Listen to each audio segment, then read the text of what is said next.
Nexus's Fallout Modathon is in its penultimate week. Over the course of the event, we've seen a ton of really high quality mods come out, and they just seem to be amping up as we're heading towards the end of it. Last week we saw some incredible mods for New Vegas, what might be the mod of the year, or at least one of them, and this week we got something that's quite a close second, but for some of you I could easily see this becoming your new favourite mod. Before we start though, thank you to Nexus Mods for sponsoring this video. But in case you didn't know, Nexus's Fallout Modathon is a community event running from now until December 31st. By uploading a mod and tagging it with Fallout Modathon 2025, you can be in for the chance of being one of 4 lucky mod authors that can win a 3-day all-inclusive trip to nowhere other than Las Vegas. There's a lot of activities on the itinerary and it sounds like the trip of a lifetime. Now, the Modathon is split up into weekly themes, and each week we've been covering some of the highlights here. The theme currently is Season of Survival, tasking you to celebrate the holidays with a Fallout twist. The final theme is From Screen to the Wasteland, which will see you bring elements from Amazon's Fallout TV show into the games. Although if you can't think of a mod to fit in with these themes, don't worry, as they are completely optional and just there to give you some extra inspiration for your mods. The main update with the Modathon though is that the Fallout for Hope award has been extended. Fallout for Hope is a community-driven fundraising movement that donates to charities such as St. Jude's Children's Research Hospital, and you can enter a mod into the Fallout for Hope award by including details about the Fallout for Hope charity drive, including a link to the Fallout Modathon Tiltify page for donations to St. Jude's Children's Research Hospital, and including proof on your mod page of a minimum $5 donation. You could also opt in to automatically donate all donation points your mod earns to St. Jude's as well. Older mods that have been entered into the Modathon can be updated to enter this as well, and you might want to do that because the price for this one is amazing. It's a fully functioning, wearable, 1-to-1 replica of the PipBoy 3000 from Fallout 3 and New Vegas. You might have seen this recently, as I'm pretty sure IGN have done a video showcasing it, and yeah, this looks really cool. So if the New Vegas trip wasn't enough to get you into modding for the Modathon, maybe supporting a good cause and having the chance of winning your very own PipBoy could be. If you're interested in starting to make mods for either Fallout 4 or New Vegas, the Modathon Hub, which will be linked in the description, does provide a link to a YouTube playlist that will help you get started with some quick tutorials. But it's probably about time we started taking a look at some of the mods we got last week for the Legends of the Old World theme, which saw mods take inspiration from Fallout's pre-war lore. Something Out There is a mod that adds in Wanamingos to the Mojave from Fallout 2. They're localized to a newly added nest that's located right next to the crashed vertibird near Searchlight.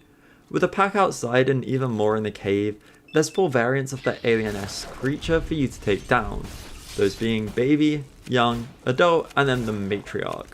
The matriarch herself is massive, and I'm not sure if it's the cramped cave you fight her in or what, but this was a really tough battle. These guys really put up a fight, and you're gonna want to make sure you're adequately prepared to deal with these creatures, because just like in Fallout 2, they'll swarm you before you know it, and they deal a considerable amount of damage too. Visually, they're, well, Wanamingos. I feel like not really much can be said about their design, as they are pretty simplistic and kind of alien.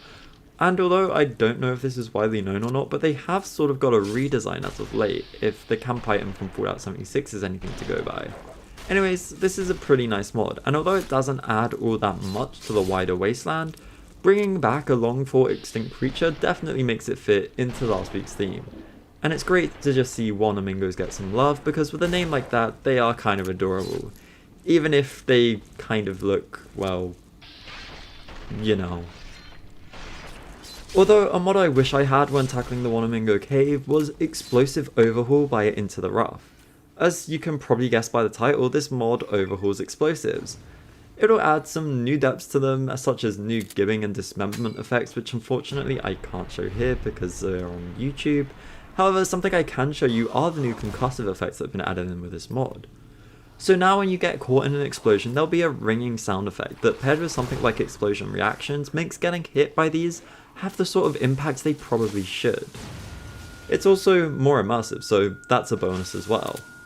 But don't worry, because you won't be dealing with this from your own explosives, specifically those from things like the rocket and red glare, because there's a new arming distance system, in which your projectiles will need to travel a minimum distance before going off.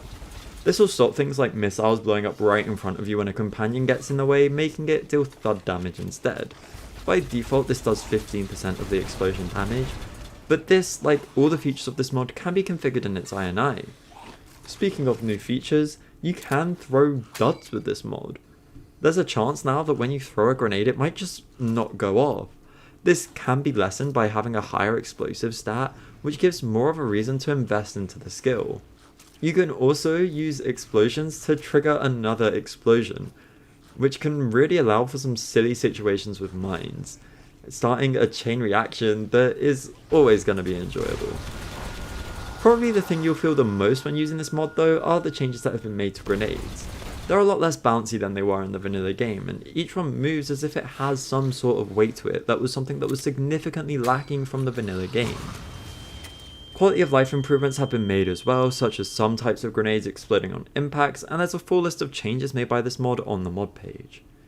Explosives in vanilla New Vegas were, although definitely useful, always felt as more of an afterthought in my opinion, and definitely not something worth putting skill points into. But with this mod, maybe it's time to finally do an easy peat playthrough where you do nothing but lobbing dynamite at people. Of course, as I mentioned earlier, this mod is highly configurable, so you can adjust its features to your liking, so definitely check this one out. In the Commonwealth though, a long forgotten system from Appalachia has finally been found again, those being bot stops. If you've played Fallout 76, you've probably encountered these around the map whilst doing Enclave public events. These gas station looking areas aimed to once provide robots on a mass scale, and saw widespread adoption in cities like Watoga. Unfortunately, the Commonwealth ones, well, unsurprisingly, they've seen better days. You can stumble across these bot stops that have been placed around the map. Currently there's 3 with 2 more planned to be added at a later date. Each of these come with their own lore, and upon installing the mod you can craft the bot stops in your settlement too, which is really nice if you want a thematically fitting structure to put all your automatron stuff in, or to just really use for anything. They're big and quite open, and they work really well in settlement mode, so you can fit really whatever you'd want on these. So if you want some more unmarked flavor locations in your game, consider picking this mod up. Fallout 4's companion system is probably the best of any Fallout game to date. So what if we can make it even better by making it more immersive?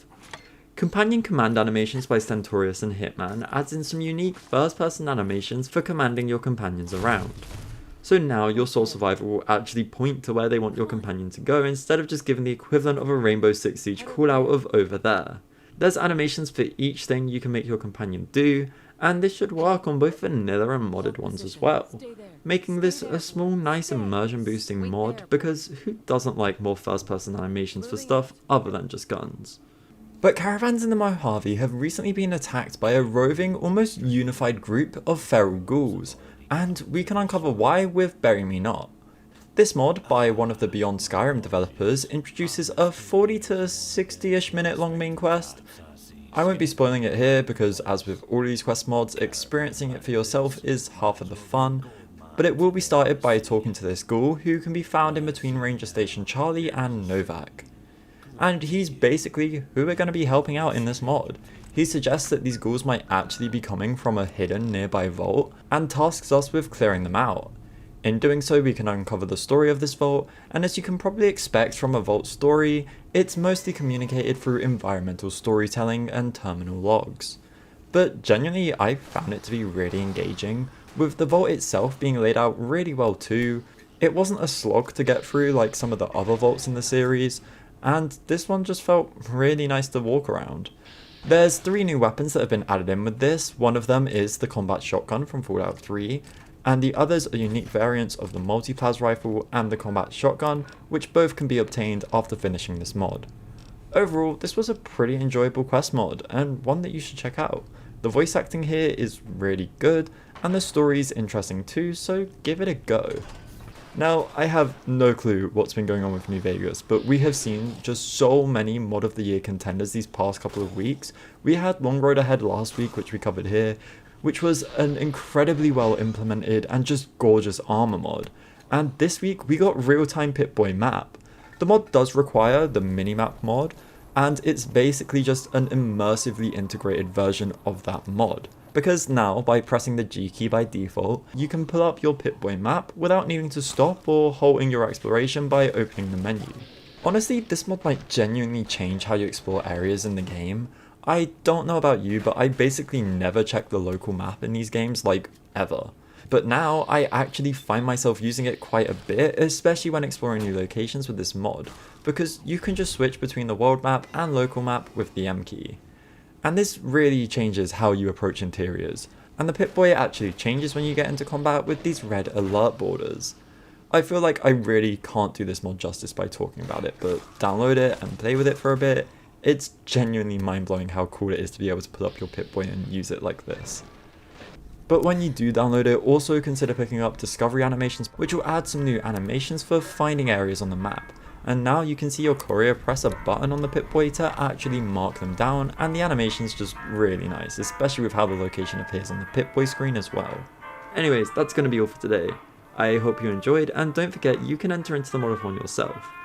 All you need to do is upload a mod and tag it with Fallout Modathon 2025, and you could be in for the chance of winning a trip to Vegas.